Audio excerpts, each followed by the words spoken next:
I will say it again. Rejoice. This verse tells us that joy isn't just unhappiness. It's a command. It's about feeling the joy to the Lord, no matter what.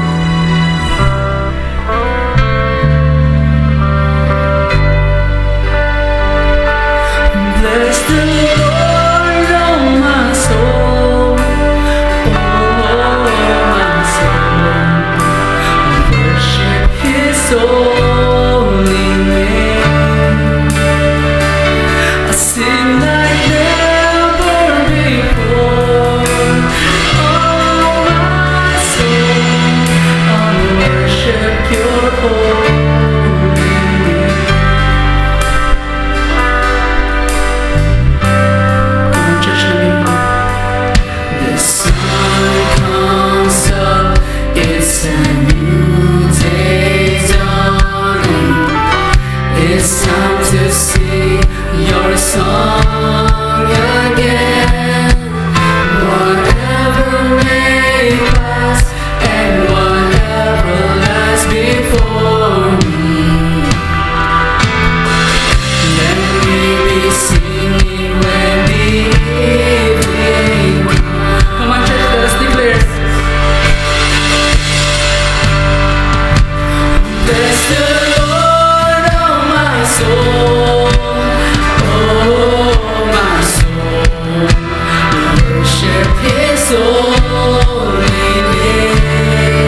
government shall be upon his shoulder.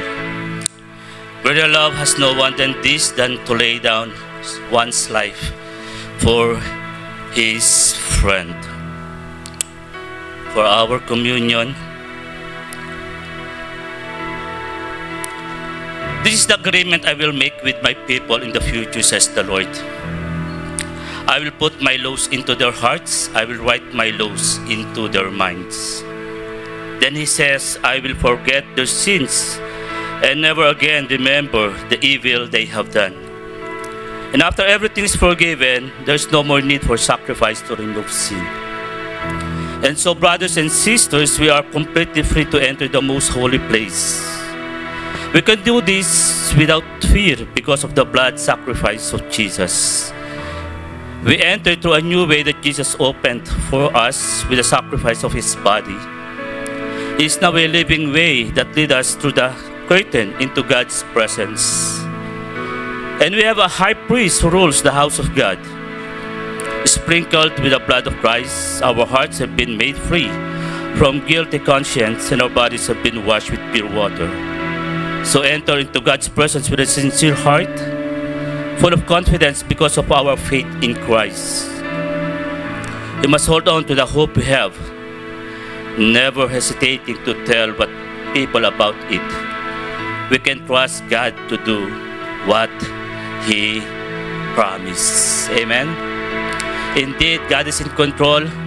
He is sitting on the heavenly places, taking care of what's happening even now, no? Dito sa ating bansa, iba-ibang lugar, may mga assemblies of people na itinataas ang ating bansa. So, we must trust God to do what he promised. Let us all pray. Lord, we thank you for your goodness and faithfulness, O God. We thank you, O God, that you are indeed in control of everything that's happening in our country, O God. Lord, ito ang mga anak mo. Sama-sama, Panginoon. Ina-acknowledge ang iyong kapangyarihan sa aming bansa. Lord, sama-sama kaming lumalapit sa iyo, humihingi ng kapatawaran para sa aming bansa. Dahil alam namin, O God, this nation belongs to you and you belong to us. Lord, napakarami pang generation ang darating after us. Pero Lord, hindi mo hayaan ang bansang ito ay patuloy na matatalo ng kadiliman, ng kasamaan dahil sa ibalang mga tao na walang iniisip kundi ang kanilang mga sarili. Lord, we come now the Holy Communion, O God. Kung paano iniwan mo ang iyong sarili, ang iyong pagiging Diyos upang mamatay sa krus, upang ang bawat isa sa amin, O God, ay magkaroon ng blessed hope na anuman ang nangyayari sa aming mga sitwasyon, sa aming mga buhay, O God, the certainty that we have in you, O Lord, ay hindi kailanman mawawala. That the joy of our salvation is always with us and for us. That when no weapon formed against us will prosper, O God. Kaya nga po, Lord, as we remember your faithfulness, your goodness, your everlasting love for us, O God, as we take this bread and cup, O God, hindi para lahat namin na ikaw ang may control sa lahat ng nangyayari. We need to trust you, O Lord. We need to put our faith in you alone, O God. Dahil alam namin, God, ikaw ang Diyos na makapangyarihan sa lahat. Lord, we love you and thank you for loving us first. I ask the server to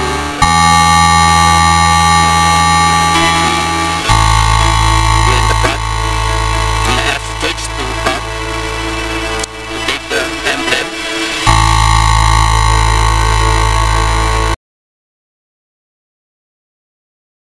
Bread and cup, continue to really thank the Lord.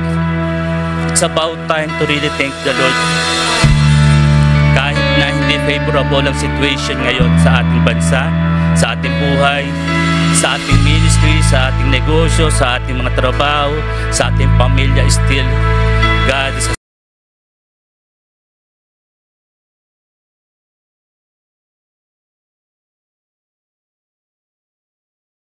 forsake you. That's why napakalaga po ditong communion na ito.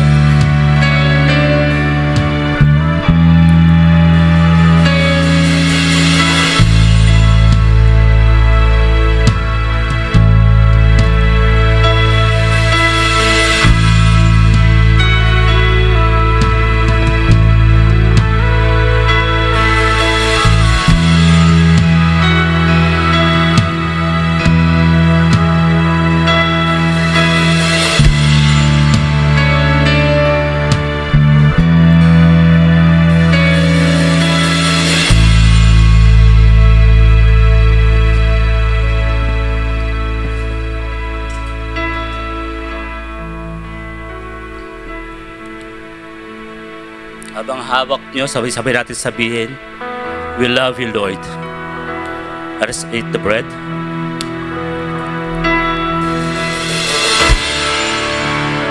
And drink from the cup.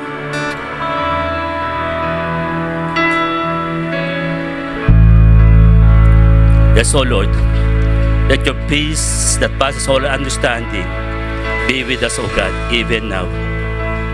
In the mighty name of Jesus, we pray. Amen and amen.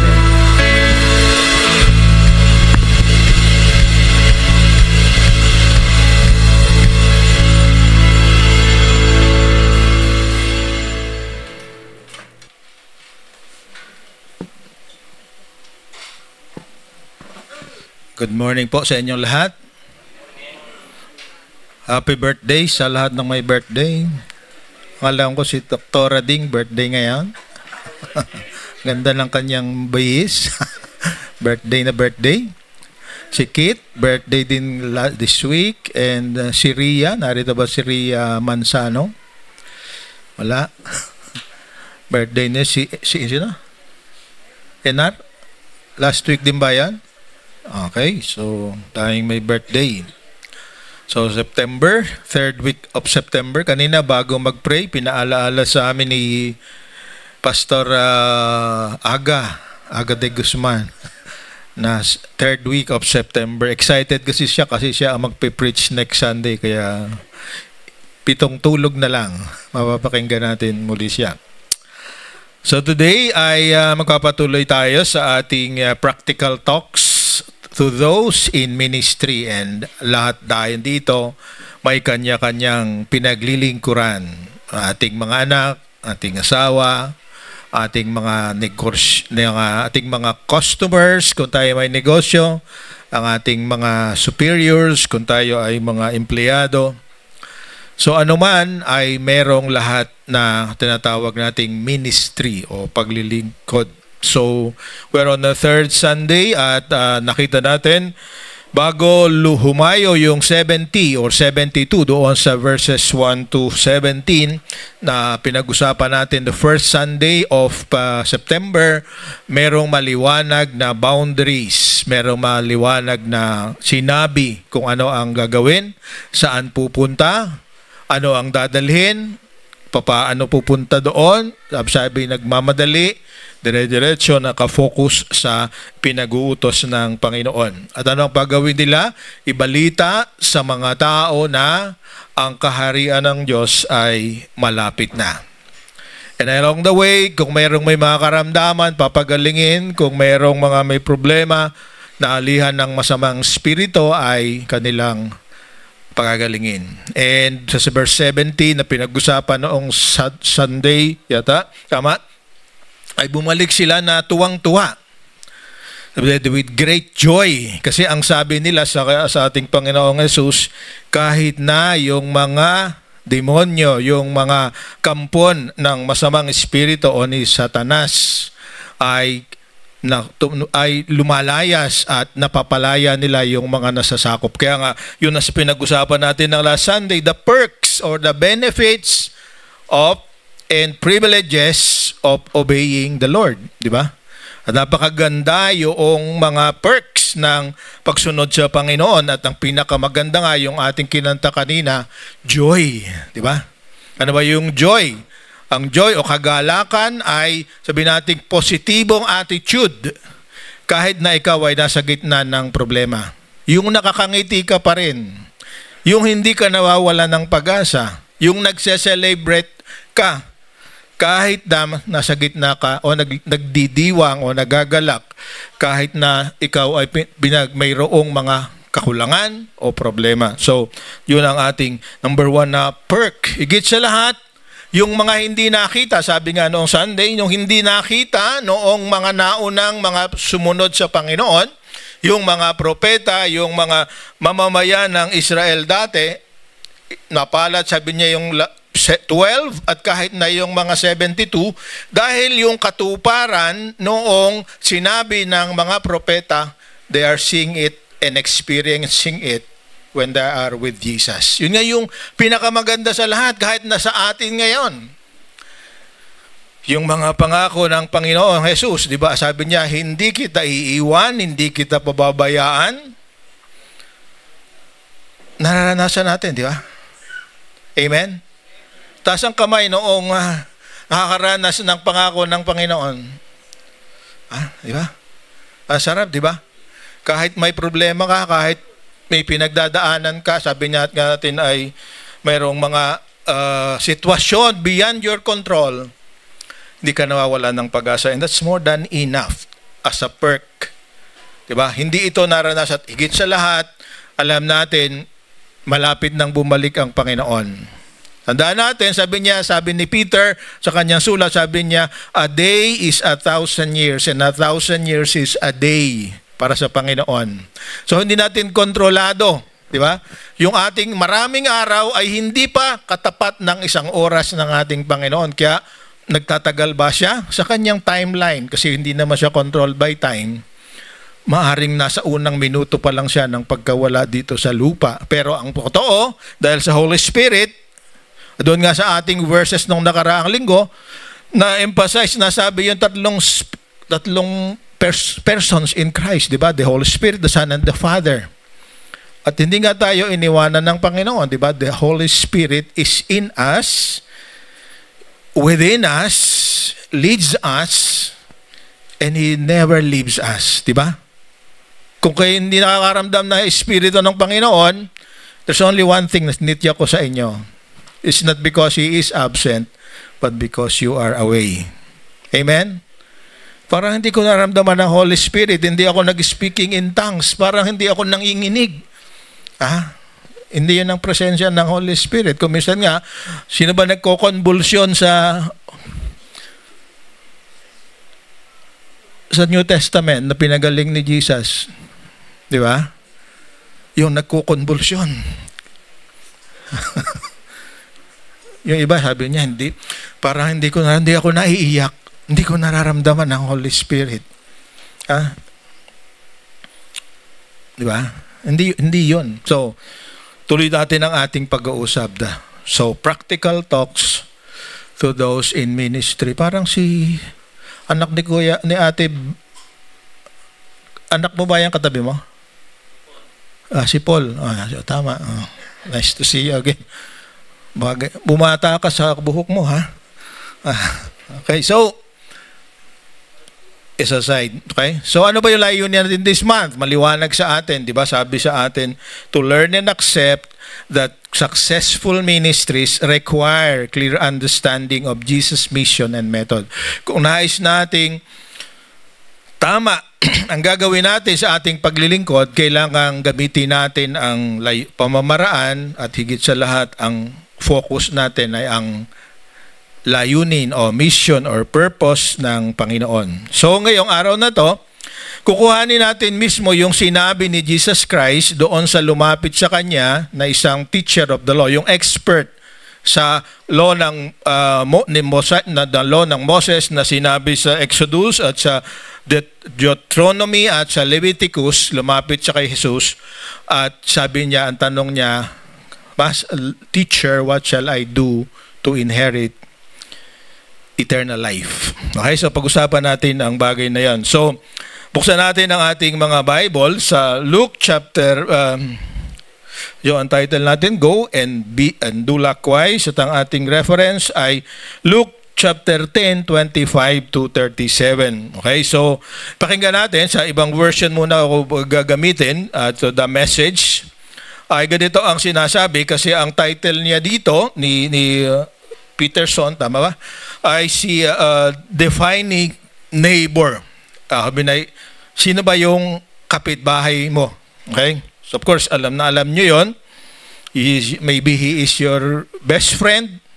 I hope. At kung sino man siya, kaibigan o kaaway, which is sad, siya yung kapitbahay mo. So, pag-usapan natin ito. Sabi sa The Message Bible, sabi dito, just then, a religious scholar, tandaan natin yan, stood up with a question to test Jesus.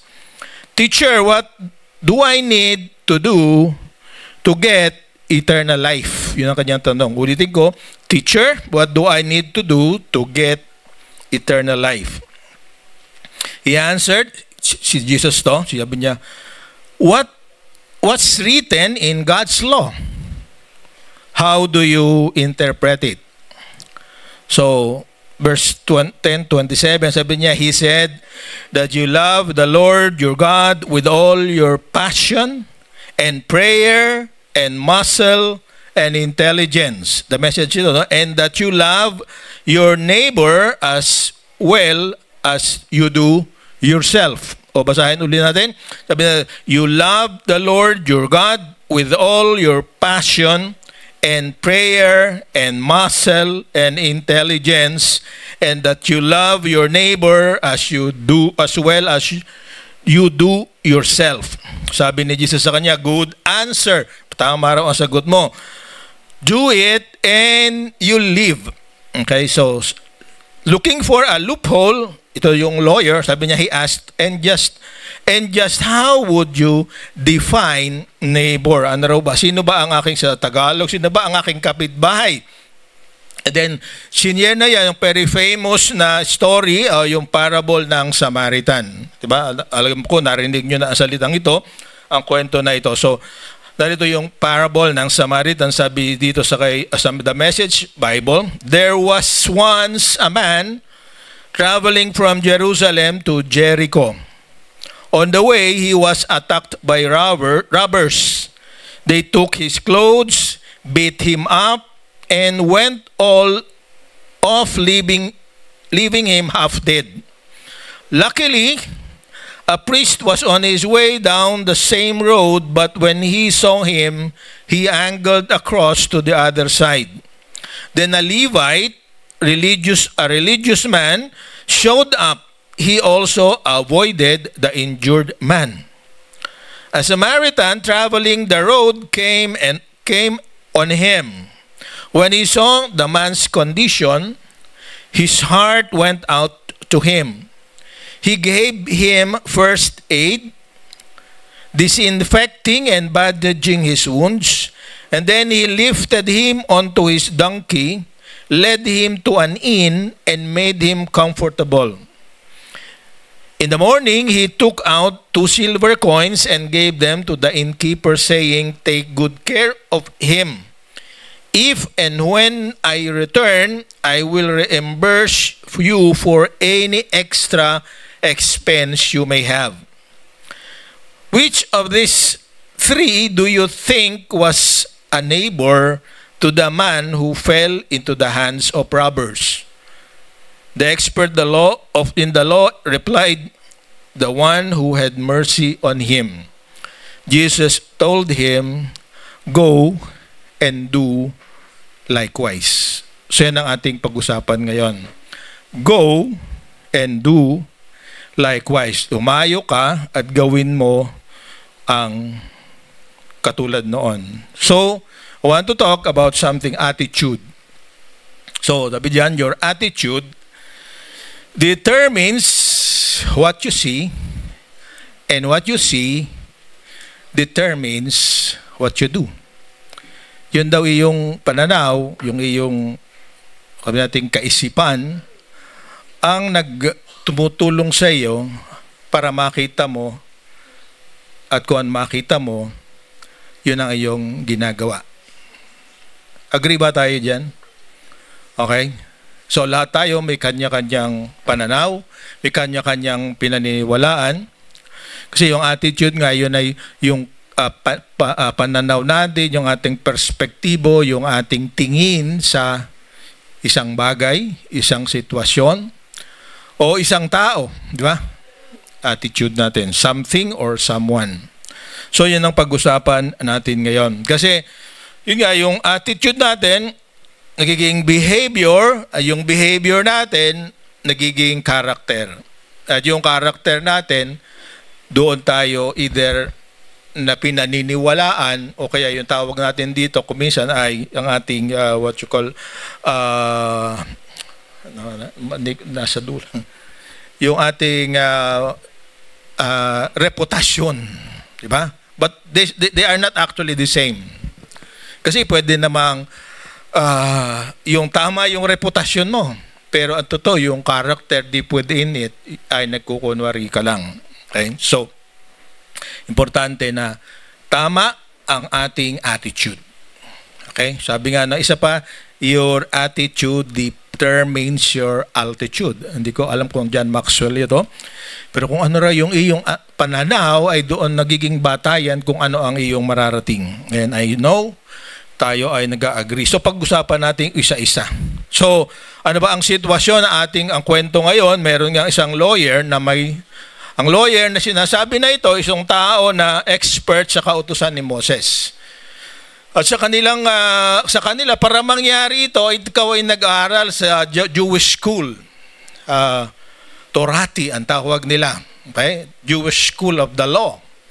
At ang isang requirement doon ay makapag-memorize ka ng napakaraming at ang sabi nga, ang requirement ay yung first 5 books of the Old Testament, yung Genesis, Exodus, Leviticus, Numbers, and then Deuteronomy.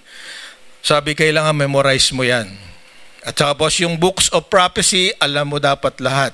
So expert sila sa tinatawag nilang Torah o Tanakh, di ba? Yung Bible ng mga Israel, ng mga Hebreo, mga Hebrew. So itong kausap niya ay isang ganon, sabi na teachers of the law. O sa kasalukuyan ngayon, maaaring siya ay katulad ng mga judge o kaya mga katulad ng mga lawyer. Kaya nga sabi dito, expert in the law. Masabi dito, in one occasion, di ba? So hindi natin alam kung gaano katagal ang pagitan doon sa huling sinabi ng ating Panginoon, doon sa 12 na kayo napakapalad, dahil nakikita ninyo yung sinasabi ng mga propeta na nangyayari ngayon. So after that time, ito, ang isang unique dito, this story is unique to the book of Luke, sa Gospel ni Luke. Ito hindi naisulat sa ibang mga gospel. Pero yung pangyayari na merong lumapit na isang expert ng law kay Jesus ay na-mention sa Matthew 22 at sa Mark 12. At merong mga additional details na ibinigay doon. So ang sabi dito, anong layunin niya?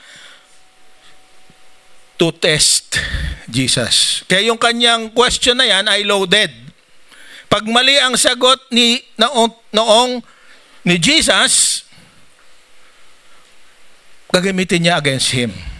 Kasi unang-una, yung tanong na yan, lalo na para sa atin,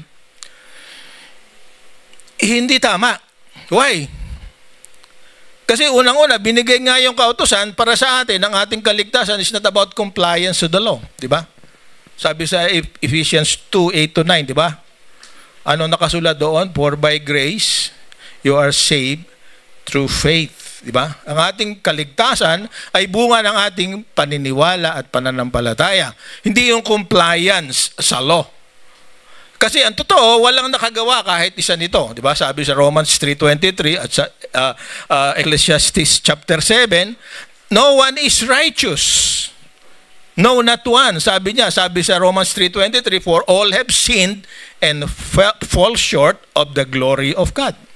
So lahat tayo ay naging makasalanan. Kung kaya ang tanong na ito, kapag naging batayan din natin para tayo ay maligtas, you will be frustrated.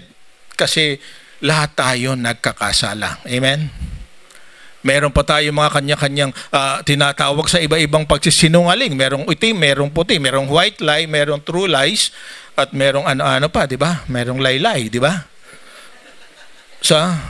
yun yung katotohanan. So, we are born kumisan liars. Di ba? Kahit hindi mo turuan ng bata na magsinungaling, bakit nakakapagsinungaling? Because for sinful nature. May mga tatay pa nga dyan, tuwan-tuwa na ang anak nila ay marunong ng mambola. Marunong ng magpalusot. Di ba?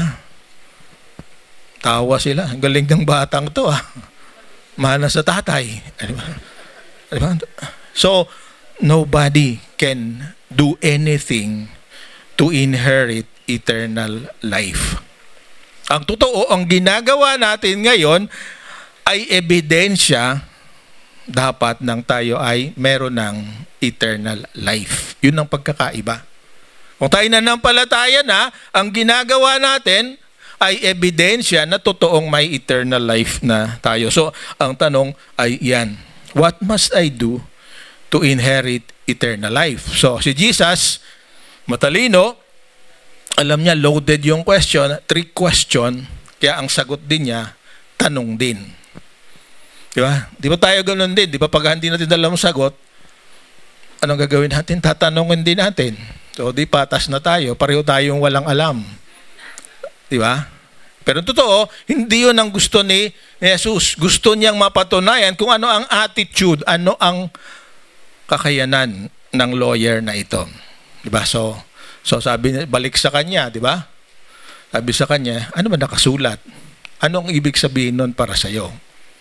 Di ba? So magaling ito, nagpasikat ngayon. Yung lawyer, kabisado niya. Alam pa niya kung saan. Actually, yung sagot na naroon sa verses, so gusto kong pansinin natin yung sunod na verses, sabi niya sa 10:28. Pero gusto kong basahin sa NIV yung ating sagot ni ng lawyer. Sabi niya, verse 27, he answered, "Love the Lord your God with all your heart, with all your soul, and with all your strength, and with all your mind, and love your neighbor as yourself." If you look at Deuteronomy chapter 6, verse 5, yun ang nakasulat doon. Love the Lord your God with all your heart, with all your soul, and with all your strength. Okay? Sabi sa Hebrew, Be'ahabati at Edonai Eloheka, Bati Lebabeka Be'ahabati Nepesheka Be'ahabati Lebabeka. Yun yung Hebrew. Okay? So makikita natin dito, passion, strength, wisdom. Pamahalin mo siya. Matthew 22:39-40. Tama ba, Pastor? Di ba? Yun din ang sinabi ni Jesus. Love the Lord your God with all your heart, with all your soul, with all your mind. Mark 12:30, 29:30. The same thing. So, consistent. Consistent. Iisa ang gusto ng Panginoon. Mahalin mo ang Diyos katulad ng pagmamahal mo sa iyong sarili at mahalin mong iba, lalo na yung kapitbahay mo. Okay? So, simple lang, di ba? So, sabi noong lawyer, nagawa ko na yan. So, anong tanong? Alon doon sa Matthew, yun ang kasagot niya. Bakit nagawa na niya? Kasi yung definition ng neighbor. Kaya ang tanong niya ngayon, sagot niya ulit, di ba? Yan yung response ng lawyer. Sabi niya, and who is my neighbor? Okay? Loaded uli yun. Okay? Kasi para sa isang Hudyo, a neighbor is someone who is also a Jew. Kapag ka hindi Hudyo, hindi mo yan kapitbahay. So para kas doon sa teacher of the law, kung babasahin natin sa Leviticus chapter 19, Leviticus is the third, di ba? Ito yung eksaktong sinasabi sa chapter 19 verse 18. Sino ba ano ba yung expression mo ng pagmamahal? So sa Leviticus chapter 19 verse 18, do not seek revenge or bear a grudge against one of your people, but love your neighbor as yourself. I am the Lord. Di ba?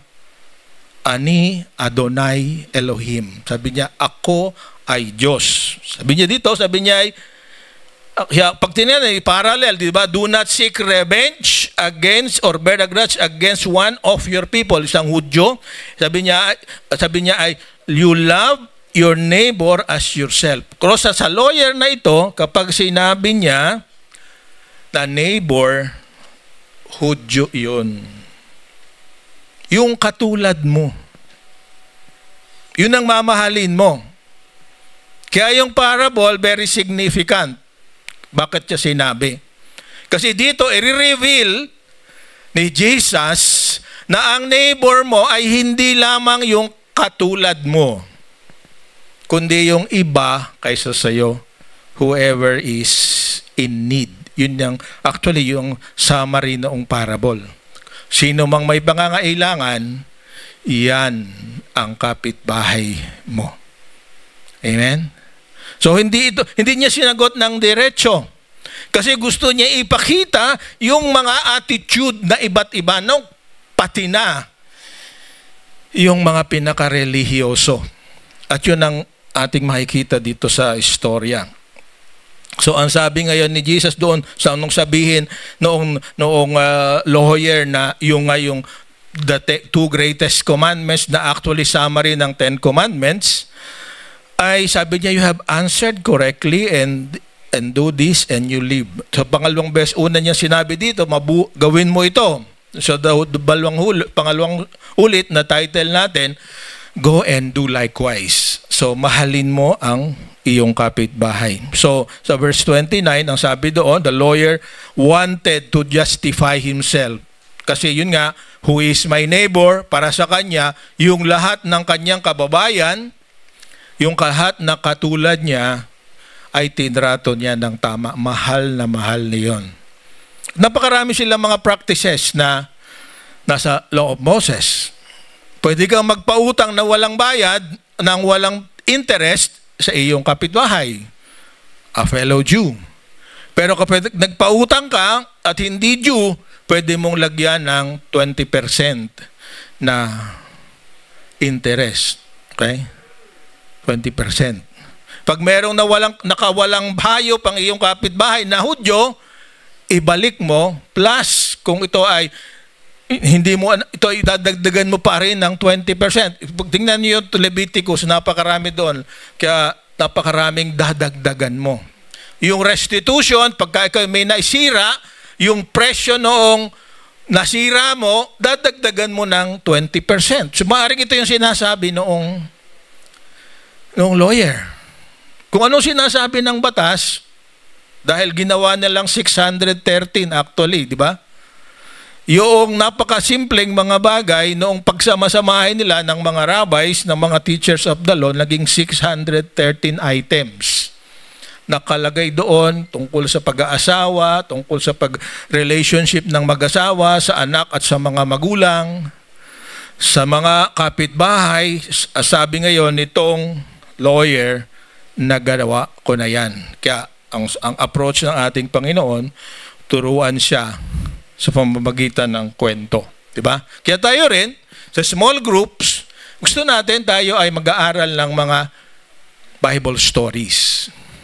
Dahil sa Bible stories o mga parables, marami tayong makikitang insights na marireveal sa atin sa pamamagitan ng Holy Spirit. So, basahin natin ngayon anong detalye. The parable describes a collection of attitudes. Okay, so naririyan yung mga karakter. Ang sentro ng kanilang mga ginagawa, yung lalaki na ninakawan. Di ba? Sabi halos walang buhay. Naghihingalo sa ibang salita. Mayroong dumaan, ang sabi niya, so dito yung lawyer, ito yung usapan. Pinag-uusapan nila sino ang neighbor. So for the lawyer, the story of the wounded man is a topic for discussion. For the robbers, sabi dito sa ating binasa, sabi doon ay kinuha niya ang lahat. Kung anong meron itong lalaki na ito na naghihingalo o nag-aagaw buhay, kininhala niya. So for the robbers, an object for exploitation. Diba? isang tao na mahina, dahil pinahina nila, binugbog nila, pinagsamantalahan. Kasi naglalakbay, sabi from Jerusalem, from Jericho, tama ba? To Jerusalem, tama ba? O maligtad pala, from Jerusalem to Jericho. So itong lalaki na ito, pag ang lalaki galing sa Jerusalem ay most likely siya ay naghandog. Meron siyang offering na ginawa sa Jerusalem. So pauwi na siya galing sa Jerusalem kasi lahat na sila mga lalaki, actually required nga na ang bawat lalaking Hudyo, laging Israelites or Hebrew, 3 times a year ay pupunta sa Jerusalem. And this week, 24th, is the Feast of Trumpets sa Jerusalem. This is their New Year. So the 14th day after the New Year, Rosh Hashanah, ay the Feast of Trumpets. Napakaraming mga Pilipino ngayon doon. Kung natuloy sila dahil magulo. Pero sa anong araw ngayon? 21. Sa Wednesday, it's a big celebration sa kanila. At kung kaya ay sa social media, there will be 100 trumpets that will be blown sa 24th sa kanila. And there are predictions that something big will happen at this time of the year ng kanilang Feast of Trumpets. So ang lalaki na ito, galing doon, nag-offering, nagsimba, pag-uwi niya, habang naglalakbay, kasi malayo yung Jerusalem to Jericho, it's about 800, yung Jericho kasi is about maybe 100 miles. So isang araw o 2 araw na paglalakbay from Jerusalem. So, along the way, na-hold up. Okay? Na hindi lang nadukutan, di ba? Ito talagang hinarang kasi yun nga, nasa gitna ng disyerto, maaring nag-iisa. So, para sa mga magnanakaw, very popular ngayong word na yan, di ba? Exploitation. Pagsasamantala. Okay? For the priest, papunta naman ngayon ang priest, di ba? The priest is going from somewhere going to Jerusalem. So, punta siya doon dahil priest, maaaring assign siya. Ano bang trabaho ng priest? Mag-assign siya sa offering. So, nagmamadali siya, nakita niya yung lalaki, sa halip na tulungan, ang sabi ay lumihis ng daan. Okay? Mayroong pangalawang karakter, ang Levite. Ano ang Levite? Ang Levite ang nagme-maintain ng temple. Silang tagalinis, siya ang taga-alis ng mga abo. So, meron din siyang urgent na gagawin. Kasi walang gagawa ng gagawin niya kung maaabala siya. So, anong ginawa? Sinilip lang, tiningnan. Buhay pa. Buhay pa. Sige, pag-pray na lang kita. Bigdala akong offering in behalf of you. Yung Levite, ang priest. So, mas importante sa kanila yung kanilang commitment na makapagsimba, makapag-offer, kaysa makita tumulong doon sa lalaking nag-aagaw buhay. And pangatlong dumating, sino ang dumating? Samaritano. Ang lalaking ito na nag-aagaw buhay, I believe, is a Jew. Isang Hudyo. And Samaritans hate Jews and Jews hate Samaritans. Ayaw nila sa isa't isa. Kasi sabi ng mga Samaritano, ang tunay na lugar ng pagsamba ay hindi sa Jerusalem. Meron silang sariling temple sa Mount Gerizim. Okay, na very significant din. Dalawang kambal, isang Mount Ebal, Mount Gerizim, ang Mount Gerizim kaliwa, Mount Ebal kanan. This is the mountain of blessing. At ang Ebal ay hindi Ebal ay Mount of curses. Okay. Pero yung Ebal curse din yan. Alright. Alam na pala nung unang panahon. Alright, so nagtayo sila ng sariling mga offering place o templo. So bakit galit ang mga Hudyo sa mga Samaritans kasi sila ay mixed race.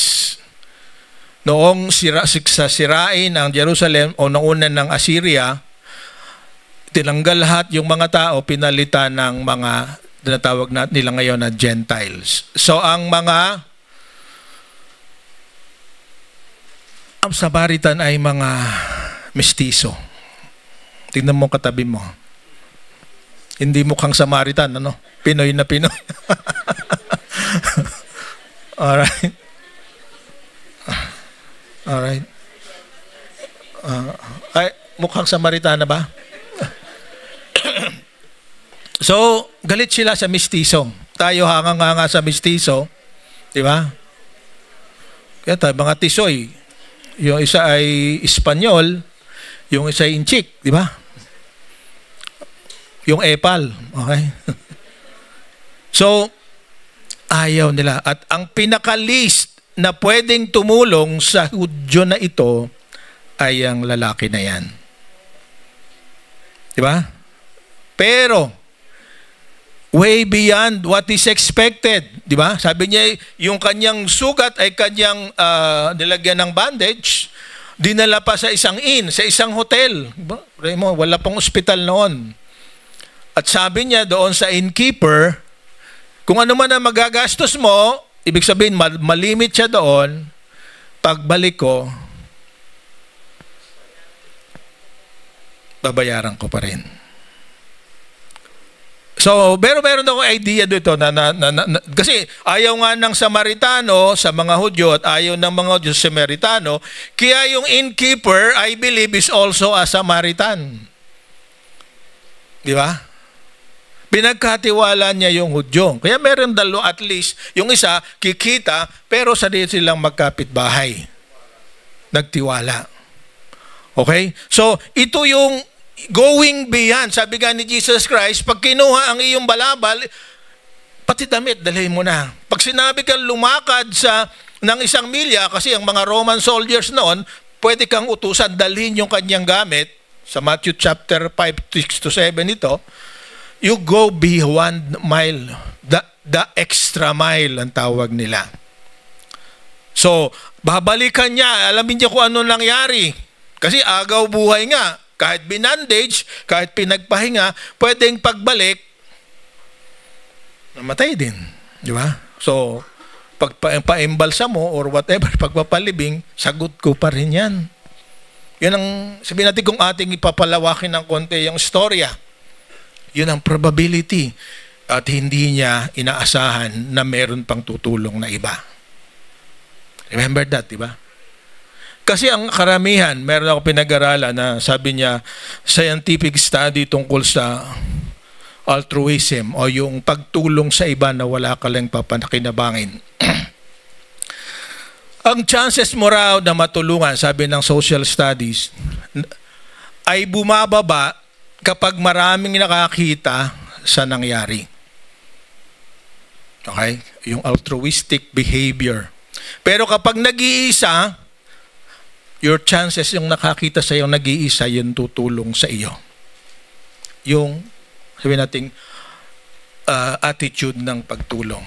Kasi anong ibig sabihin? Kasi pag marami kayo, sabihin mo, siya na lang. Ako may gagawin eh. O siya na lang. Di ba? Maaring ito yung inisip noong priest at saka noong Levite.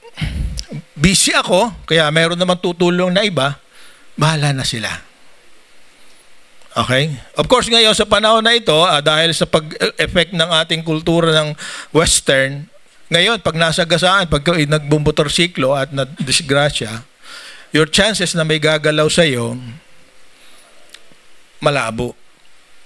Tatawag yan ng ambulansya, tatawag ng barangay, pero panonoorin ka lang. Why? Kasi ito effect na, nung unang panahon, hindi eh. Kasi sa Amerika, pag ikaw'y nakialam at may nangyaring masama, magkakakaso ka pa. So ngayon, naging western nation na rin tayo.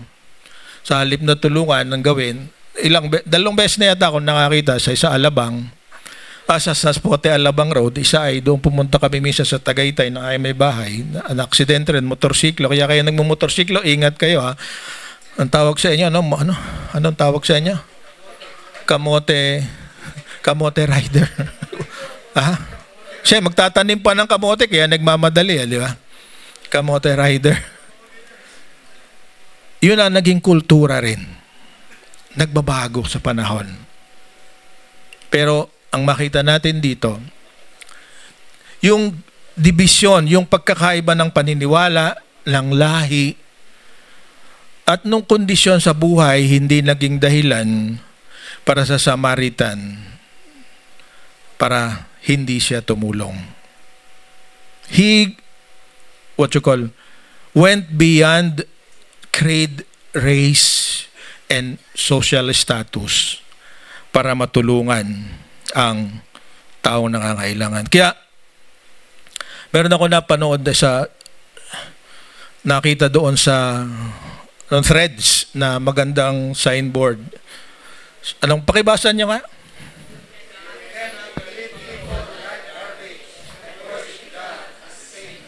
Diba? Agree ba kayo dyan?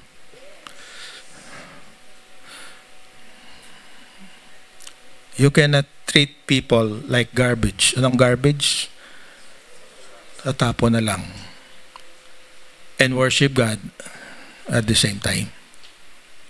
So, anong priority? How we treat those that are in need. Yung mga totoong nangangailangan. Okay? Of course, kung minsan, nadadala ka rin. At saka kung minsan nga, di ba, naapektuhan tayo. Ako, amin ko sa inyo, yung mga kumakatok sa bintana ng sasakyan. Pag may pagkain, bibigyan ko. Kasi sigurado ko, nakakalungkot lang, kung minsan ka nagpupunta pa rito Meron din, hindi ko makalimutan. Hindi ko alam kung bakit naisip ko yon. Pupunta raw siya sa Baguio, nagpunta rito. Nanghihingi ng pamasahe. Hindi ko rin kung naisip na bakit pinasundan ko sa isa sa inyo. Pumunta naman talaga doon sa anong biyahe yun? Sa Victory. Pero hindi bumili ng ticket, naghahanap ng makakapalit. Binebentan niya yung ticket. Pinabil ko kasi ng ticket at binigay sa kanya. Punta nga naman sa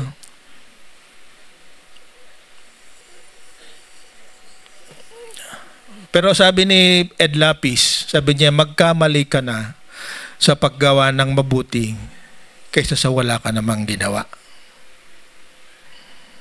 Di ba? Sagot na niya yun di ba? Kung niloko ka niya, sagot niya yun. Of course, meron namang hindi talaga kanya-kanya istorya. Merong gumagawa ng sariling sunog. Merong isa dito, balik ng balik, lagi nasunugan. Merong magpapa-interview, medical exam. Pupunta rin dito. Pero naiinis ako sa inyo, bakit lagi na lang ako na lang pinaharap nyo? Lagi si pastor ang hinahanap.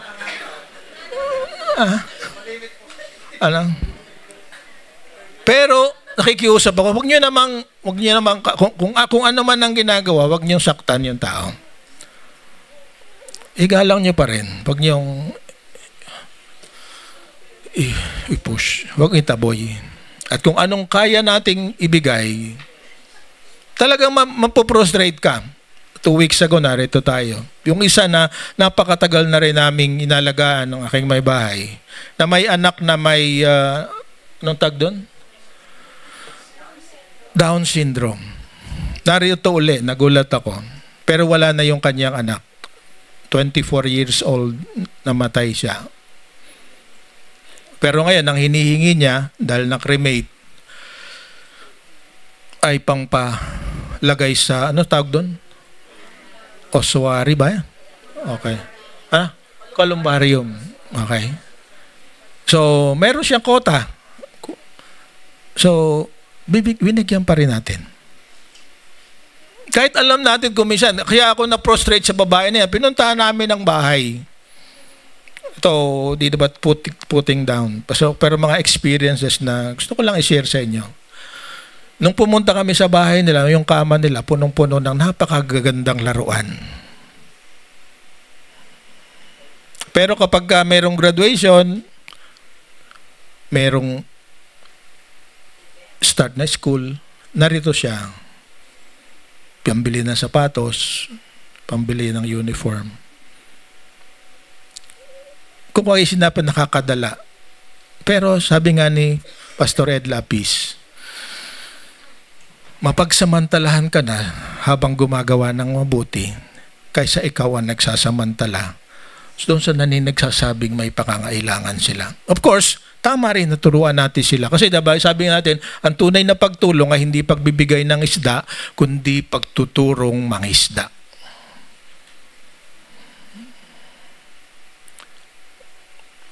Okay? So, hindi sila basura. So, ano ang principles about loving our neighbors? Number 1, makikita natin yan. Failure to love a neighbor is easy to justify, but it is never right. Totoo naman na yung Levite may gagawing tama. Yung priest may gagawing tama. To lead in the worship of the Lord, to give an offering. But still, if you have the means and you have the opportunity, don't look for an excuse para hindi tumulong kahit kokonti. You might not be able to give everything, but still, at least nadagdag ka ng konti. So, a neighbor is anyone of any background who is in need. Of course, para sa isang tao na sabi natin hindi masyadong nakikita ang kanyang kalagayan, kung minsan ang number 1 na iniisip niya ay pumunta sa taong tutulong sa kanya. At kung minsan yun ang dahilan natin, di ba? Kaya tayo rin naman ngayon, although medyo political na ito. Sino bang dapat sisihin sa nangyayari ngayon? Hindi sila lang eh. Tayo rin eh, di ba? Kasi nabigyan ka ng konting halaga, kinalimutan mo na ang prinsipyo ng katotohanan. Ang tagal na tagal ka na nga pinagsasamantalahan, 7 ang bahay sa Forbes Park, alam mo yun? Ikaw ay nasa dampa pa lang, binigyan ka ng 5 piso o 500, tahimik ka na, boto pa rin sa kanya. So, ang may kasalanan, tayong lahat. So, dapat ma-edukado. Kasi hindi pa nga nila, di ba? Ang sakit nga ng isang sinasabi pagka-eleksyon na, boboboto ka na ba? Boboboto ka na ba? Di ba?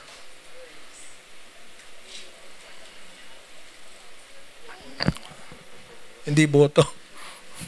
Boboboto ka na ba? So, number 3, love is acting to provide the person's need. You might not be able to provide everything, but help. Kahit sa maliit na paraan. Kung kaya mo ay prayer, ipag-pray lang.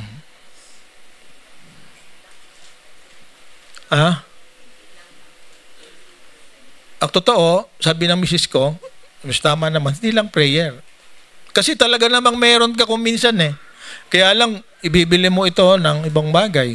Diba? Birthday ko kasi, o birthday ng mga ito iregalo ko sa kanya. Siguro, babasa ng konti para naibigay.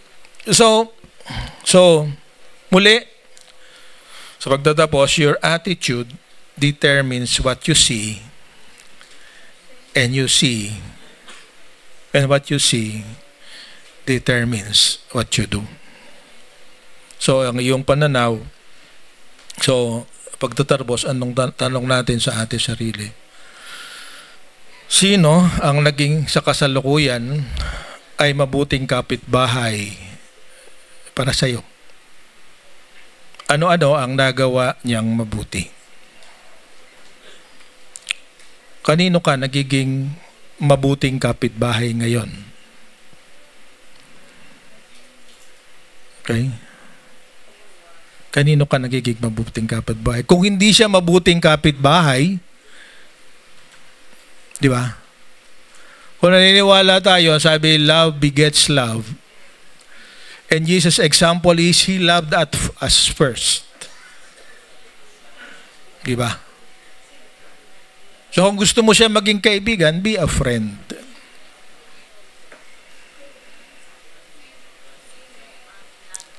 Sabi, mahirap bang intindihin yung tanong ko? Sino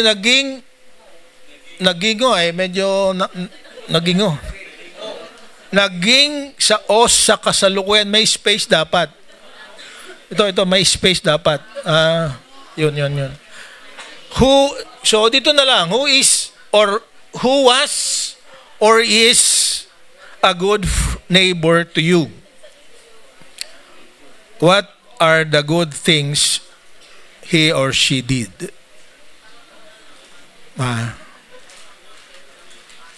Actually, yung kapitbahay mo na nang-aaway sa'yo, meron siyang mabuti ring ginagawa sa'yo.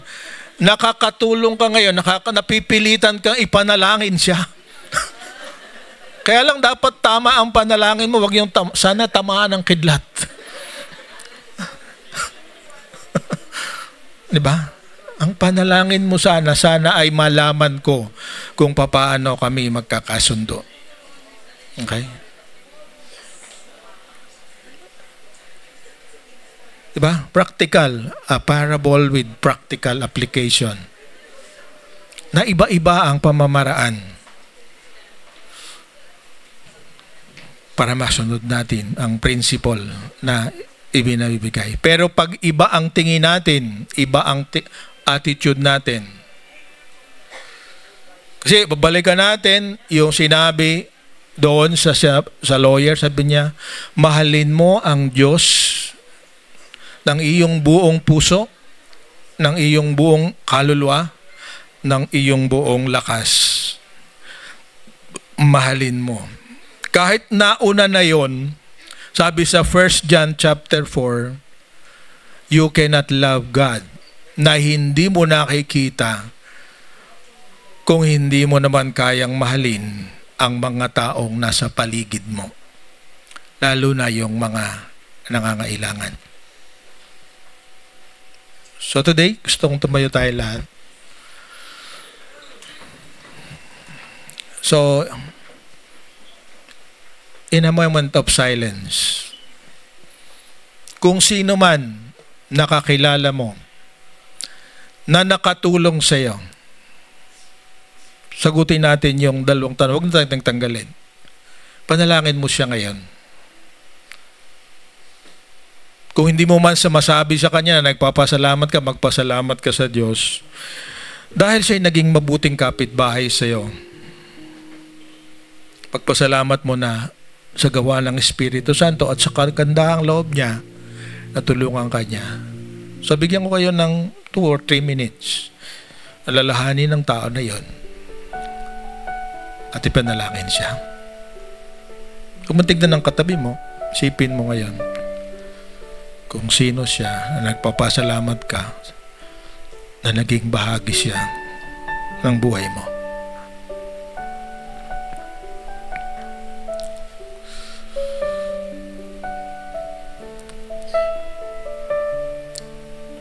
Ngayon din,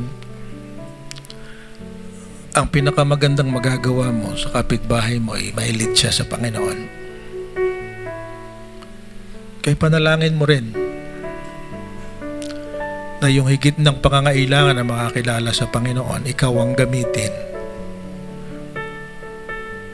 para maging mabuting kapitbahay ka para sa Kanya. Yung kapitbahay mo, hindi lang yung nasa tabi ng bahay mo. Maaaring malapit siya yung puso, nasa malayo. Panalangin mo siya na makilala rin niya ang Panginoon. He is in need of a Savior. Nagsisikap siya na magpakabait, magpakabuti, pero hindi niya magawa. So be a good neighbor. Panalangin mo siya.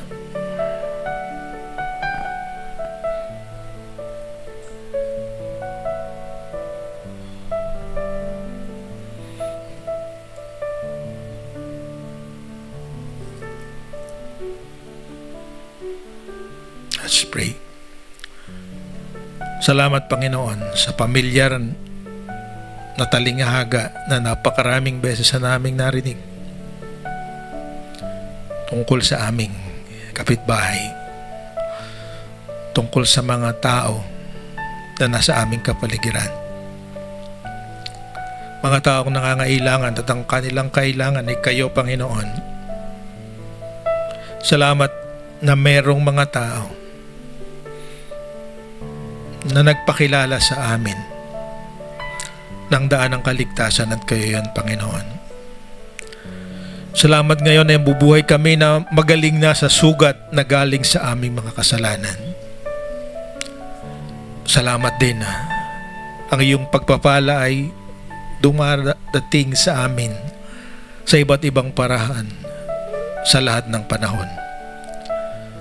Salamat sa kanila, sa aming mga magulang, sa aming mga kaibigan na nag-akay sa amin para makilala kayo. Na dahil sa nakilala namin kayo, Panginoon, kami malaya ngayon. Malayang nakakapanambahan na may katiyakan na sa inyong pagbabalik, isasama niyo kami sa inyong sinapupunan. Salamat sa kanila na patuloy na nagtitiyaga na kami ay turuan upang higit kami lumalim sa pagkakilala sa iyo. Hubugin mo kami, Panginoon, para yung aming pagkakilala ay lalo pang lumalim, upang makayanan din namin na maibahagi ang mabuting balita na natanggap na namin. Salamat din sa mga sakit at kung minsan sama ng loob na naranasan namin dahil sa hindi tamang pagtrato ng iba sa ginagawa namin ng mabuti. Naway huwag mo wala sa amin ang kagalakan na ang joy na kami ay nagagamit ninyo para yung pangangailangan ng iba ay sa amin dumaan at makarating sa kanila. Salamat, Panginoon, na merong mga tao na kuminsan na hindi natututong magpasalamat dahil alam namin ang reward namin na hindi galing sa kanila kundi galing sa inyo. Naway yung mga kabiguan na naranasan namin na kami napagsabantalaan na gamit ay huwag maging dahilan para mapagod kami sa paggawa ng tama, sa paggawa ng mabuti. Habang dinadagdagan niyo ang aming pagpapala, ang generosity nawa namin ay lalong lumalim, maging bukas palad kami para maging channel ng pagpapala para sa iba. Makita nawa namin na napakapalad namin na meron kami at ang nasa sa amin ay sa inyo rin. Kaya gagamitin para bigyan ka ng kaluwalhatian. Lord, salamat sa lawyer na ito na nagtanong at dahil doon na-expose kung ano ang totoo, ano ang tama. Ng aming mga kapitbahay, hindi lamang yung mga kasama namin dito, kundi lahat ng tao na wala pa sa inyo, nakatakdang mamatay at mahiwalay sa inyo forevermore. Naway makita namin na kami ang nagamitin nyo para makilala kayo at magkaroon din ng kagalakan at kapayapaan sa inyong presensya. Salamat po, Panginoon. Alam ko na ang banal na Espiritu ay kukumpletohin ang tamang application ng kasaysayan na ito na ginamit ninyo para ituro sa amin na mahalin ang aming kapwa-tao. Ang aming kapwa-tao ay sino man sa aming kapaligiran na may pangangailangan. Salamat po. Ito po ang aming dalangin sa pangalan ni Jesus. Lahat ay magsabi ng Amen and Amen. Pagpalain kayo ng Panginoon.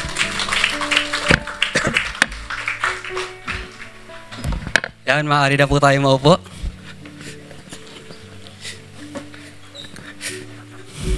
Palakpakan naman natin ang ating Diyos para sa mensahe ng napakaganda. So for our tithes and offering, Ito yung yung widows, yung yung byuda na nag-offer dun sa templo. Pinagmamasdan ni Jesus ang mayayamang naguhulog ng pera sa lalagyan ng kalooban. Ng mga kalooban sa templo. Next. Nakita rin niya ang isang mahirap na byuda na nagulog ng 2 pisong barya. Sorry, mabilis ako magbasa eh. Sinabi ni Jesus, sinasabi ko sa inyo ang totoo. Mas malaki ang ibinigay ng byudang iyon kaysa sa kanilang lahat. Ha? Bakit? Sapagkat silang lahat ay nagbigay galing sa sobrang nilang pera, pero ang byuda ay nagbigay sa kabila ng kanyang kahirapan. Ibinigay niya ang lahat ng ikabubuhay niya. So itong byuda na to, siya yung pinaka ito yung mahirap na tinutukoy na nagbigay ng 2 pisong barya at narinig ni Jesus yun. Siguro nung nagulog yun sa dito, biglang tumunog yung barya na lakasan nyo tumunog. kaya tayo kapag may barya dito sa ating sobre, dahan-dahan lang natin siyang inuhulog para di tutulog na may barya. Tama. Pero nakita ni Jesus at tinalintulan niya kung paano magbigay. Nagkakaintindihan. So, anong problema doon? Ang problema doon yung puso. Kasi ang mayayaman, binigay nila sobra lang eh. So, Lord, this week, ito lang muna bibigay ko. This Sunday, ito lang muna bibigay ko. Para the whole week, buhay ako. So, yung security, nasa pera. Wala, sa Diyos. Etong byuda na to, hindi niya alam kung mabubuhay pa siya kinabukasan kasi lahat ng pera niya, binigay niya.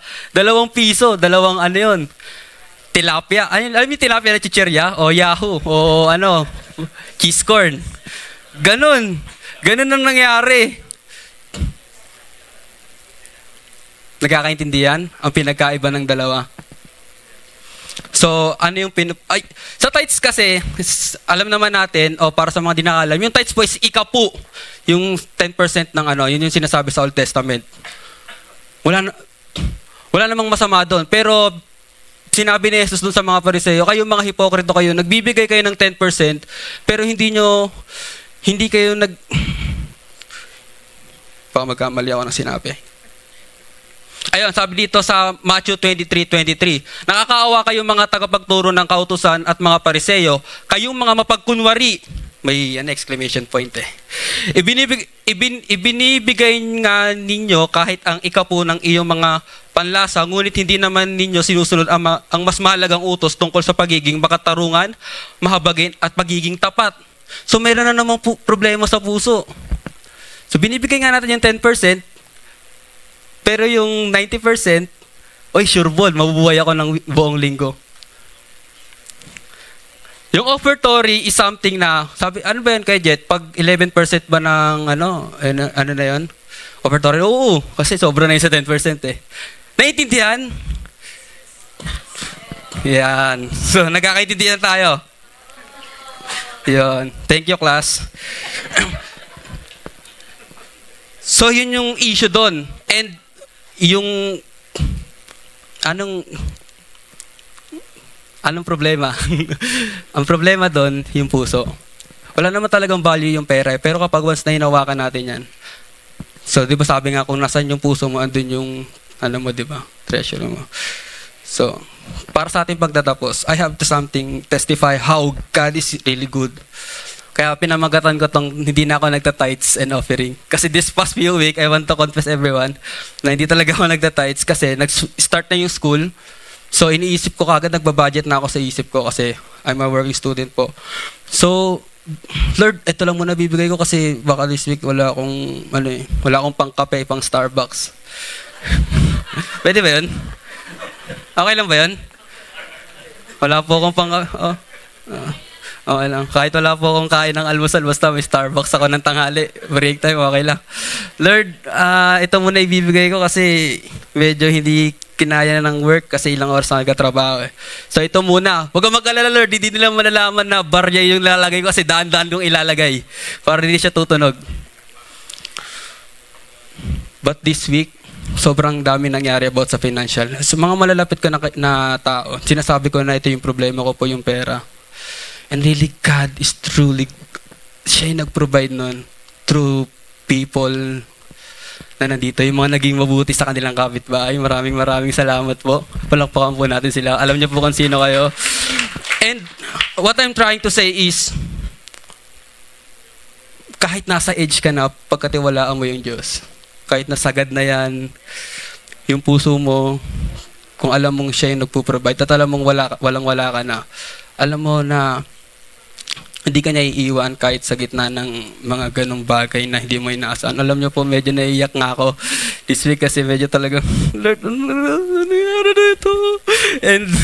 And this parable, and this kwento sa Matthew, ay sa Luke, well, sinabi din to sa Mark, na kahit natigang mo yung puso na itong babaeng to na kahit nang walang-wala na siya, binigay niya yung 2 pisong barya na tumunog doon sa offertory box. Yung puso niya nandoon na nagtitiwala ako sa Diyos. God is Jireh. He will provide. Amen. And ano nga design natin? Sabi sa anong design natin doon bilang tayo yung bangko? We are designed to not to worry about tomorrow. Diba sabi nga sa Matthew chapter 6 verse 24, therefore do not worry about tomorrow, for tomorrow will be worry about itself. Amen. So ready na ba tayo? Para pagkatiwalaan ng Diyos at hindi mag-worry sa buong linggo na dadaan. Amen. Amen. And let us pray. Yes, Heavenly Father, Lord God, salamat po sa pagkakataon na to. Isang pribilehiyo na tumayo sa harapan ng iyong mga anak at ibahagi kung ano ba talaga ang design namin as your son and daughter na hindi mag-worry about tomorrow. And like the heart of that widow, yung isang byuda na yon na kahit na sagad na yon is ibinigay niya, Lord God, tunay nga na ikaw ang nagpo-provide ng lahat at hayaan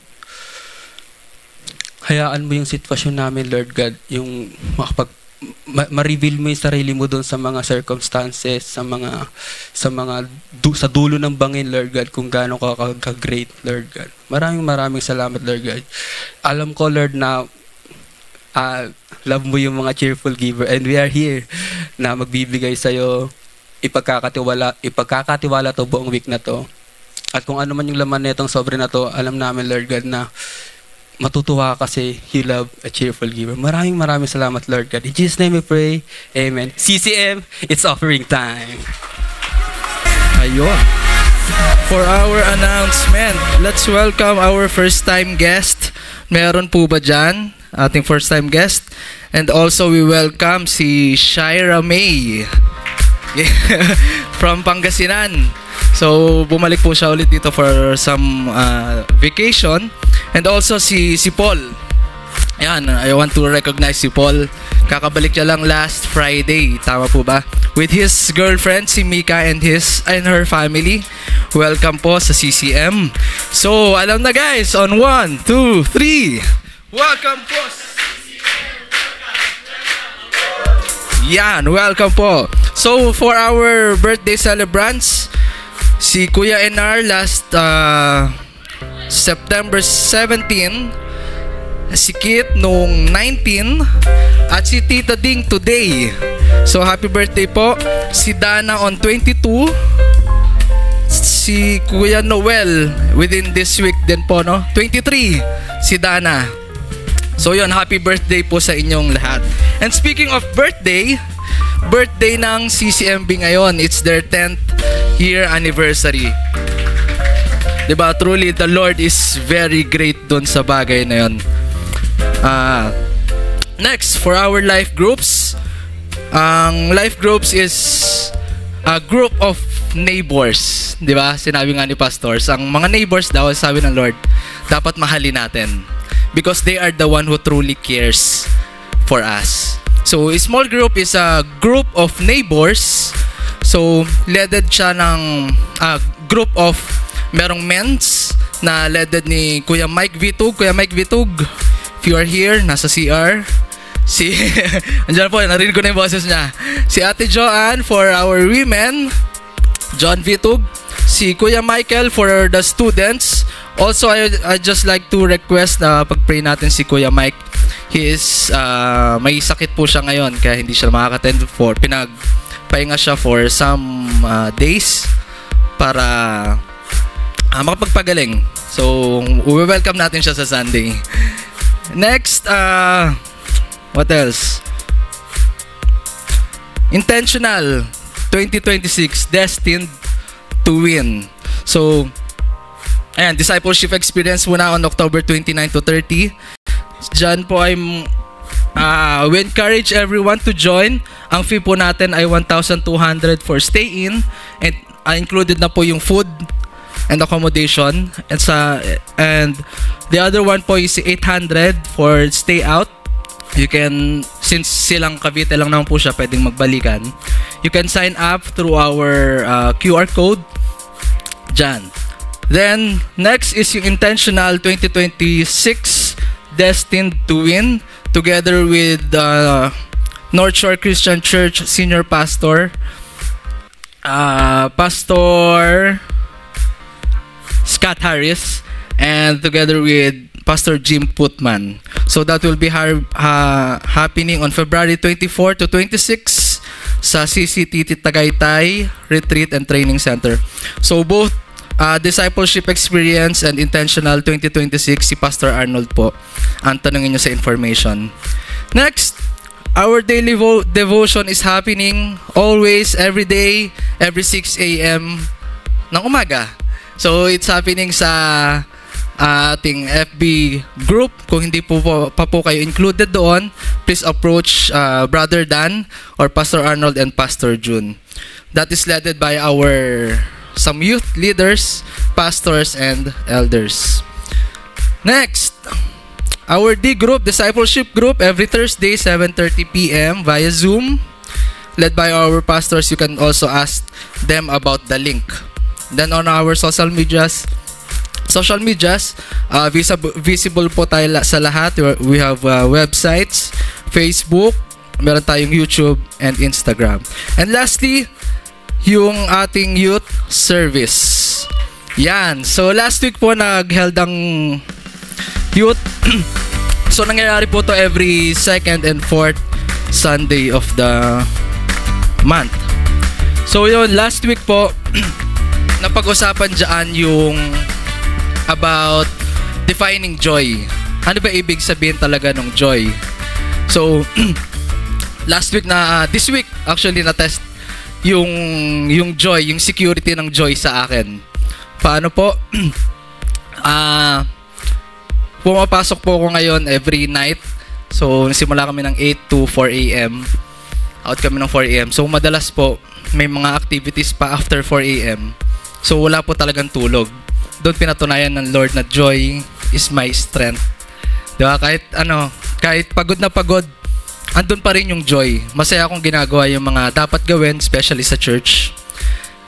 Next, tinest ako ng Lord kanina lang. Habang habang pauwi. Kitang-kita nyo naman po sa mata ko, di ba? Singkit na pandan eh. So, yun. Kanina po habang pauwi ako, sobrang dumi ng sasakyan. Naghahanap ako ng mapagkakarwasyan. So, minto muna ako sa isang tindahan na malapit para bumili ng pagkain bago magpa-carwash. So, habang pagpatay ko ng sasakyan, punta ako sa loob ng store. Pagbalik ko, ayaw mag-start ng sasakyan ko. Tumutunog lang siya. Ayaw niya mag-start. So, for mga 5 minutes, 10 minutes na ako nandun. Ngayon, tunog. Mga ganun. Ayaw tumunog. Sabi ko, pagod na ako. 3:30 na. Inabot ako ng mga 3:45 doon. Ayaw mag-start. Buti may nakita ko tong isang lalaki. Kuya, pwedeng patulong. Tulak lang natin saglit. Nag-start. Start naman. Doon pinatunayan, Lord. Pero hanggang ngayon, kaninang umaga, bago kami umalis, ayaw pa rin mag-start. So, ginising ko si Alec para magtulak. Nag-start naman. So, ngayon, di ko alam kung mag-i-start siya. Nandiyan lang siya sa baba. Kung may tutulong po sa akin magtulak mamaya, I'll be willing to accept you po. So, this is a testimony of how the Lord works sa lahat ng bagay. Di ba?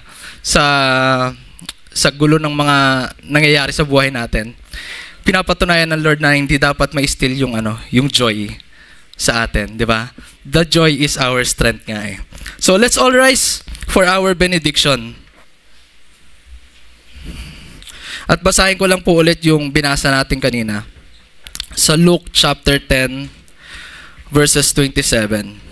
Sabi doon, you shall love the Lord your God with all your heart, with all your soul, with all your strength, and with all your mind.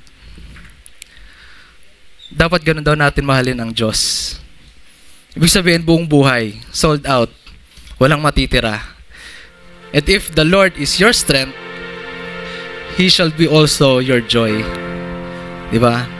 Sa mga taong nalulungkot, nalulumbay, the Lord is always be your joy. Alright? For this week, lagi natin tatandaan, dapat hindi maananakaw ng kaaway yung saya na nanggagaling sa Panginoon. Let's all pray. Yes, Sir, Father God, Lord, truly, Ikaw ang Diyos ng kasiyahan. Ikaw yung Diyos ng kagalakan, Lord. Lord, continue to remind us always that without You, Lord God, we are nothing. Lord, kung wala yung saya na binibigay Mo, Lord, walang sense yung buhay, Lord God. Lord, magiging stagnant kami. Walang mangyayari sa amin. Always remind us, Lord God, on our low lights, Lord God, makita namin yung joy Mo. Lord, on our weakness, makita namin yung joy. Lord, sa gulo ng mundo, sa gulo ng Pilipinas, sa gulo ng buhay namin, Lord God, may we find joy and peace in Your name alone, Lord God. And use this church to be that joy. Use this church to be that peace. Use this church, Lord God, para mag-reflect yung pagmamahal Mo sa bawat isa. Lord, I pray na bantayan Mo ang bawat isa. Bantayan Mo yung puso namin, Lord God. Lord, protect us always. In Jesus' name we pray. Amen. See us again next week, church. Tayo naman natiling tumayo at bumuri sa ating Panginoon.